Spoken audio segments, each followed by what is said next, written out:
اس کے ڈاؤن فال میں ایک جو امپورٹنٹ اسٹیپ ہے وہ ایوب خان واز فیلنگ کہ ہی واز ویری پاورفل. تو اس نے 1965 میں نئے الیکشنز کی وہ ڈیٹ دے دی اور انٹروڈیوس کی کہ new elections would be hold. Ayub Khan کا یہ خیال تھا کہ اپوزیشن جو ہے اس وقت کمزور ہے اور they can not compete with Ayub Khan. Elections میں وہ اس کا مقابلہ نہیں کر سکیں گے. مگر اپوزیشن نے کیا کیا کہ فاطمہ جناح جو سسٹر آف قائد اعظم تھی اس کو اپنا کینڈیڈیٹ لانچ کیا کہ شی از آور کینڈیڈیٹ. پھر فاطمہ جناح کی ایک پبلک اپیل تھی, she was pulling the crowds as well. تو اس میں ایک کمپٹیشن والا ایلیمنٹ بھی آ گیا, خاص طور پہ ایسٹ پاکستان سے لوگوں نے کافی سپورٹ کیا. تو جب الیکشنز ہوئے تو اس میں الیکشنز میں یہ اناؤنس ہوا کہ ایوب خان نے سیکیور 68% آف دا ووٹس اور فاطمہ جناح سیکیور 32%. اس میں ریگنگ کے ایلیگیشنز کافی لگے اس پہ ایوب خان پہ. کیوں؟ کیونکہ وہ انڈائریکٹ ڈیموکریسی تھی, خاص طور پہ basic democracy who were supposed to cast the vote.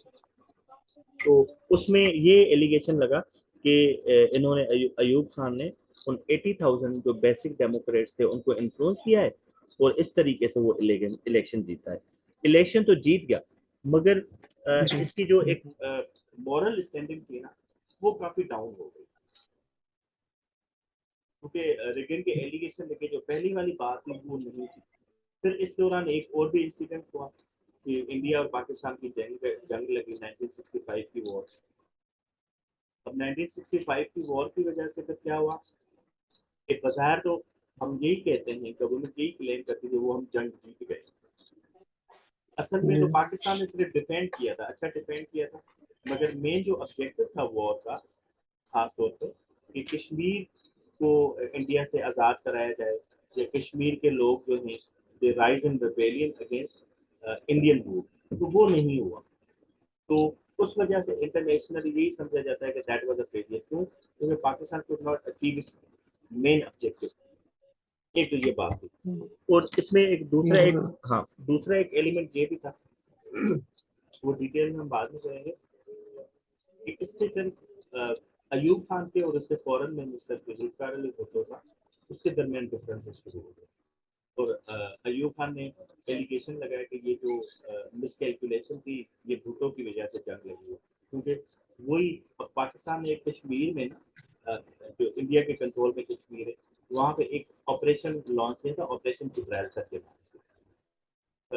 Pakistani army کے جو سولجرس تھے دیور پیرا ٹروپ کے تھرو دیور وہ وہاں پہ بھیجے گئے تھے, پیرا لفٹڈ ہو گئے تھے, پیرا ٹروپ لفٹڈ ہو گئے تھے انڈین کشمیر میں. اور یہ خیال تھا کہ وہ لوگ ان کا ساتھ دیں گے انسٹیگیٹ دی ریبیلین, جو نہیں ہوئی. اور ایونچولی کیا ہوئی, پہلے پھر پاکستان نے وہ کشمیر پہ 1 سپٹمبر کو وہاں پہ اٹیک کیا اور انڈیا نے اس کے ریئیکشن میں 6 سپٹمبر کو سیالکوٹ بارڈر اور پاکستان کا جو لاہور والا ایریا تھا وہاں پہ اٹیک کیا. تو یہ جو مین آبجیکٹو تھا دیٹ واز ناٹ یوزڈ. اور بعد میں پھر ایوب خان کشمیر کی اگر میرے خیال سے مجھے اتنا آئیڈیا نہیں ہے لیکن کشمیر کی آج بھی میرے خیال سے حالات اتنے اچھے نہیں, مطلب کہتے ہیں کہ کشمیر مطلب اتنا وہ نہیں ہے, آزاد نہیں ہے, تو اس کی ریزن ابھی بھی یہی ریزن ہے جو آپ نے بتائی ہے. وہ بعد میں اس وقت وہ جو وہاں کے کشمیر کے لوگ تھے, ہم we are talking about 1960s, the time they were not prepared to fight against the Indian rule. یہ جو انسرجنسی شروع ہوئی ہے کشمیر میں یہ تو 1980s میں شروع ہوئی ہے, somewhere in 1988 somewhere in 89. اس سے پہلے یہ والے حالات نہیں تھے. تو اس کے بعد پھر انڈیا اور پاکستان کے درمیان ایگریمنٹ ہوا, تاشکند ایگریمنٹ کہتے ہیں 1966 میں. اس میں ڈیسیجن یہ ہوا کہ دونوں جو سائڈز ہیں وہ اپنی پریویس پوزیشنز پہ چلی جائیں گے. there was no reference to Kashmir. تو اس پہ پھر جو ذوالفقار علی بھٹو تھا اس نے بعد میں اپنی اپوزیشن کی پیپلز پارٹی بھی بنائی. تو اس نے پھر ایوب خان پہ ایلیگیشنز لگانے شروع کیے کہ جو جنگ ہم میدان میں جیتے ہیں ایوب کی وجہ سے we lost at the table. اب اس میں سچویشن یہ تھی Pakistan was not in such stronger position کہ انڈیا کو ہم فورس کر سکیں کہ وہ کشمیر کا مسئلہ حل کر سکے. We were not in position.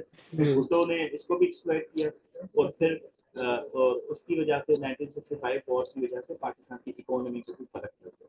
اور پھر اس کے بعد پاکستان کے اندر پھر وہ اپوزیشن کافی زیادہ ایکٹیو ہو گئی. پھر اسٹوڈنٹس پروٹیسٹ شروع ہو گئے 1968 میں 1969 میں, اور وہ جو پروٹیسٹ ہیں those spread to East Pakistan. پھر اس نے کافی زیادہ وائڈ اسکیل اریسٹ کی اپوزیشن کی, اور situation went out of control, کافی زیادہ پروٹیسٹ شروع ہو گئے. تو eventually he resigned from his government in March 1969, اور جو گورنمنٹ تھی that was handed over to اس وقت جو آرمی چیف تھا جنرل ضیاء خان. وہ بھی ایک غلط ڈیسیجن تھا. اصولاً اس کو جو اپنی آرمی تھی وہ ہینڈ اوور کرنی چاہیے تھی 1962 کے کانسٹیٹیوشن کے مطابق اسپیکر نیشنل اسمبلی کو. تو اس نے اسپیکر نیشنل اسمبلی کو تو وہ پاور ہینڈ اوور نہیں کیا, مگر instead he handed over power to army chief. تو پاکستان میں پھر دوبارہ جو ہے وہ مارشل لا لگا.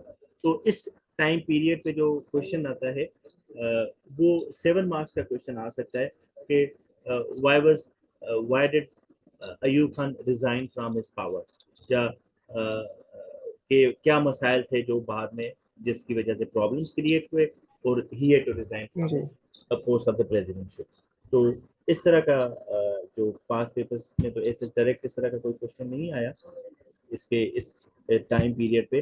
اور کبھی بھی اگر کوشچن کوئی آتا ہے تو